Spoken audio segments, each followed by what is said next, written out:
पाकिस्तान और तालिबान के बीच का हालिया विवाद सुर्खियों में छाया हुआ है।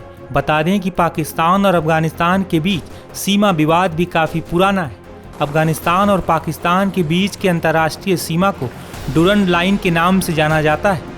हालांकि अफगानिस्तान डुरंड लाइन को अपनी सरहद के तौर पर स्वीकार नहीं करता है। दरअसल डुरंड लाइन पश्तून इलाके से होकर दक्षिण में बलूचिस्तान के बीच से होकर गुजरती है।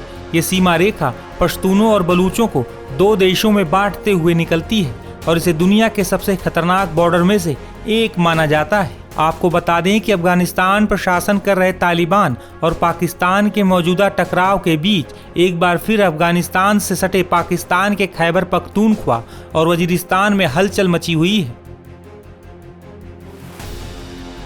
पाकिस्तान का खैबर पख्तूनख्वा भी अक्सर चर्चाओं में रहता है। पाकिस्तान और तालिबान के बीच तनाव का असर खैबर पख्तूनख्वा तक पहुंच गया है।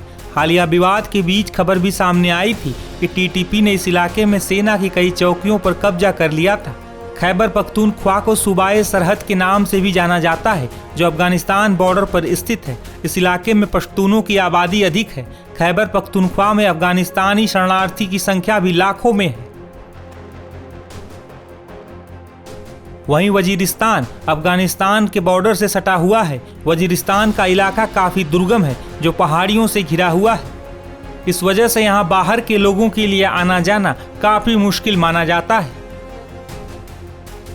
पिछले कई वर्षों से यहाँ झड़पें और गोलीबारी काफी आम बात है। वजीरिस्तान को टीटीपी यानी तहरीके तालिबान पाकिस्तान का गढ़ माना जाता है। पाकिस्तानी सेना को भी वजीरिस्तान में कई चुनौतियों का सामना करना पड़ता है। पाकिस्तानी आर्मी ने उत्तरी और दक्षिणी वजीरिस्तान में अफगान तालिबान और टीटीपी को खदेड़ने के लिए एक बड़ा सैन्य अभियान चलाया हुआ है। हालांकि इस दौरान पाकिस्तानी सेना को भी काफ़ी ज़्यादा नुकसान उठाना पड़ा है।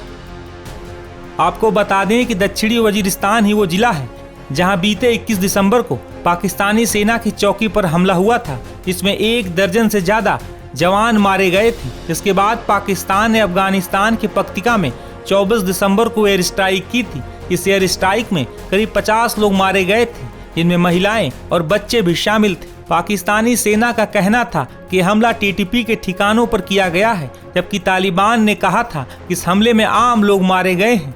वहीं स्थानीय लोगों ने भी पाकिस्तान के दावे को खारिज कर दिया था।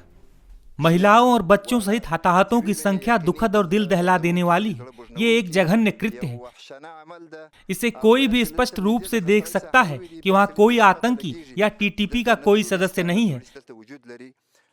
यहाँ तो केवल तबाह शरणार्थी हैं या तो भूखमरी में रह रहे अफगान। वहीं एक दूसरे स्थानीय शख्स ने कहा कि रात के करीब 9:15 बजे थे जब पहली बार ड्रोन दिखाई दिए। उसके बाद जेट इलाके में आए। ड्रोन ने लक्ष्यों की पहचान की और फिर जेट ने घरों में बमबारी शुरू कर दी। ये एक बम का टुकड़ा है जिसने इन घरों को तबाह कर दिया है। पाकिस्तानी हवाई हमले में इस शख्स ने अपने परिवार के 15 सदस्यों को खो दिया है। अपने परिजनों को याद कर इन्होंने कहा कि मैं उस रात घर पर नहीं था। मैंने इस घर में अपने परिवार के 15 सदस्यों को खोया है। मेरे पिता, एक भाई, 3 भतीजे, 2 भतीजियां, मेरे भाई की पत्नी, मेरी माँ और 2 बहनें सभी चले गए। पाकिस्तान के इस हमले का जवाब देते हुए तालिबानी लड़ाकों ने भी पाकिस्तानी सेना की कई चौकियों पर कब्जा कर लिया है और करीब 19 जवानों को मार दिया था। तालिबान की जवाबी कार्रवाई के बाद अब पाकिस्तान में हलचल बढ़ी हुई है। तालिबान के इस हमले के बाद खैबर पख्तूनख्वा और वजीरिस्तान में भी हलचल बढ़ गई है।